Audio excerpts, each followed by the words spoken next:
सुप्रभात बच्चों। आज हम द्रौपदी स्वयंवर पाठ का अध्ययन करेंगे, जो कि आपकी महाभारत पुस्तक के अंतर्गत पाठ 12 है। तो जिस समय जो पांडव हैं एक चक्रा नगरी में ब्राह्मणों के रूप में जीवन व्यतीत कर रहे थे। जैसा कि आप लोगों को पहले मैंने बताया कि ब्राह्मणों को ब्राह्मण रूप में जो पांडव हैं एक चक्रा नगरी में दुर्योधन के डर से निवास कर रहे थे, ब्राह्मण वेश धारण करके वो लाक्षागृह से बचकर निकल गए थे। तो उन्हीं दिनों में एक घटना घटित हुई। पांचाल नरेश जो है उनकी कन्या थी द्रौपदी, उसकी स्वयंवर की तैयारियां शुरू होने लगी। तो स्वयंवर का अर्थ होता है जहाँ पर जो कोई कन्या अपने लिए स्वयं वर का चुनती है। तो एक चक्रा नगरी के जो ब्राह्मण हैं उनका झुंड पांचाल देश की ओर रवाना हो गया, क्योंकि जो द्रौपदी थी वो पांचाल नरेश द्रुपद की पुतनी थी।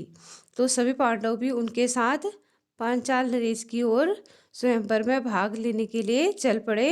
और जो पांचों पांडव थे माता कुंती के साथ उस समय किसी कुम्हार की झोपड़ी में निवास कर रहे थे, और पांचाल देश में भी वह पांचों पांडव ब्राह्मण के रूप में ही गए, क्योंकि उन्हें कोई पहचान न सके।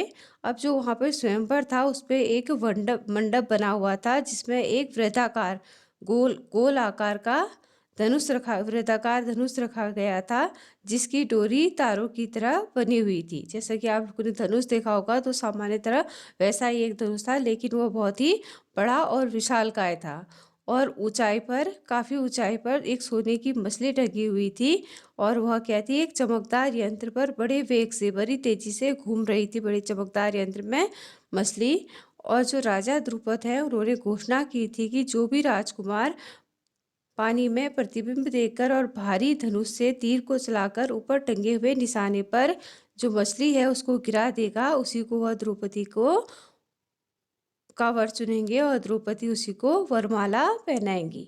तो इस स्वयंवर के लिए अनेक वीर आए हुए थे। मंडप में सैकड़ों राजा इकट्ठा भी हुए थे, जिसमें धृतराष्ट्र के 100 पुत्र, जिनको कि आप कौरव कहते हैं, वो थे। और अंग नरेश कर्ण था, श्री कृष्ण, शिशुपाल, जरासंध आदि भी उसमें शामिल थे। और जो दर्शक थे वो भी भारी भीड़ थी दर्शकों की भी।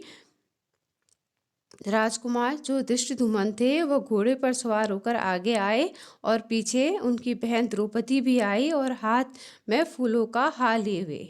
और राजकुमार हाथी से, जो राजकन्या थी द्रौपदी, वो हाथी से उतरी और सभा में उसने पदार्पण किया।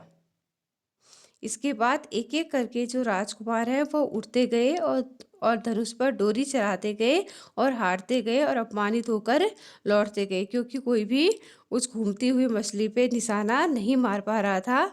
और कितने ही सुप्रसिद्ध वीर जो थे इनको मुँह की खानी पड़ी, उनमें कोई भी सफल नहीं हो पाया। जिसमें शिशुपाल था, जरासंध था, शल्य था, दुर्योधन था, जो क्या था, बहुत ही पराक्रमी था, लेकिन वह भी मछली को गिराने में असफल रहा।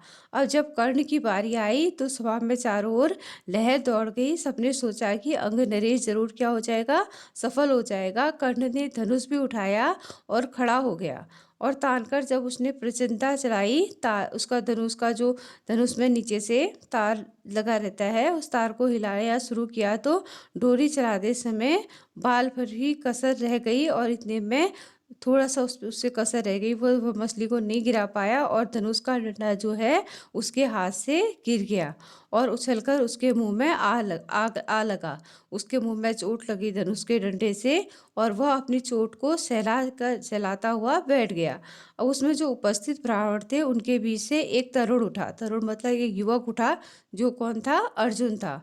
अब वो ब्राह्मणों की मंडली में ब्राह्मण वेशधारी अर्जुन को यूं खड़ा देखते हुए सब में हलचल मच गई। लोग तरह तरह की चर्चा करने लगी। तब लोग तरह तरह की बातें करने लगे कि कहीं इतने वीर राजा जब जिस मछली को गिरा नहीं पाए, उसको ये साधारण साधु क्या गिरा पाएगा, क्योंकि अर्जुन उस समय साधु वेश में था, कोई भी उनको पहचान नहीं पाया।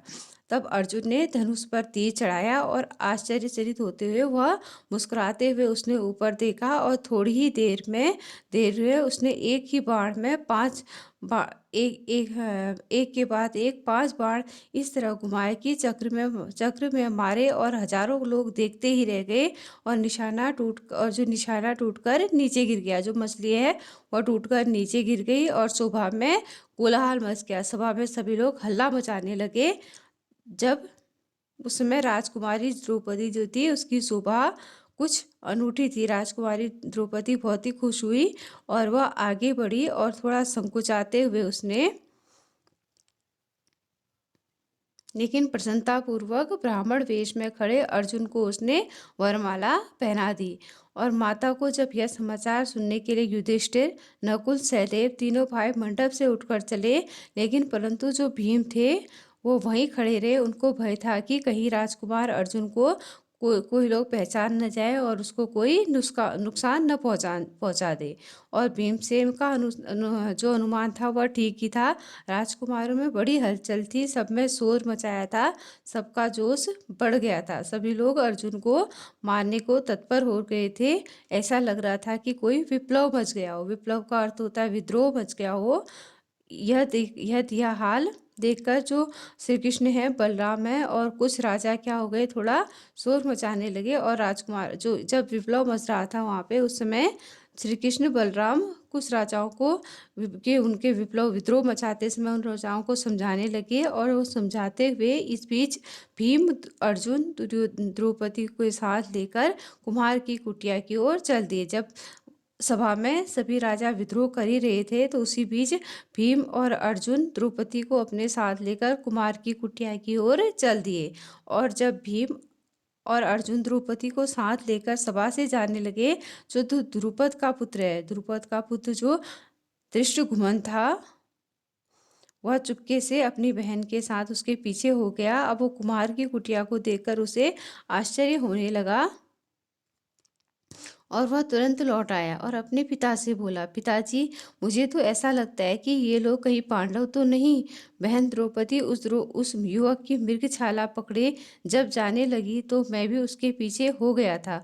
वे एक कुमार की झोपड़ी में जा पहुंचे जहां अग्नि रेखा की भांति एक तेजस्वी स्त्री बैठी हुई है। वह जो बातें करी है उससे मुझे विश्वास हो गया है कि वह कुंती देवी ही होंगी। अब यहाँ पे द्रुपद जो है, धृष्टद्युम्न जो है द्रुपद का पुत्र, उसको उस ब्राह्मण वेशधारियों पर शंका हो गई कि कहीं वो पांडव ही नहीं है। तो तब राजा द्रुपद के बुलावे पर पांचों पांडव माता कुंती और द्रौपदी के साथ राजभवन पहुंचे और युधिष्ठिर ने राजा को अपना सही परिचय दिया। यह जानकर कि पांडव उसके संबंधी हो गए हैं, राजा जो द्रुपद थे वह फूले नहीं समाये। क्योंकि जो राजा द्रुपद थे उनकी शत्रुता किससे थी? द्रोणाचार्य से थी। द्रोणाचार्य उनको अपना शत्रु समझते थे। अब राजा द्रुपद यहाँ पे खुश हो गए थे कि जो महाबली अर्जुन है वो मेरी बेटी के पति हो गए हैं और जो द्रोणाचार्य जी हैं अब उनसे मुझे कोई संकट नहीं है, उनसे मुझे कोई भय नहीं है और मेरी शत्रुता की मुझे कोई चिंता नहीं रही। और यह सोचकर वह बड़े संतोष से सांस भरते हैं और वह प्रसन्न हो जाते हैं कि अब द्रोणाचार्य से मेरी शत्रुता हमेशा के लिए समाप्त हो जाएगी। और जो माँ है कुंती, उनकी आज्ञा से जो द्रौपदी है उसका विवाह पांचों पांडवों युधिष्ठिर, भीम, अर्जुन, नकुल और सहदेव के साथ हो जाता है। तो आज की कक्षा में इतना ही। आशा है आपको ये पाठ अच्छे से समझ आया होगा। धन्यवाद।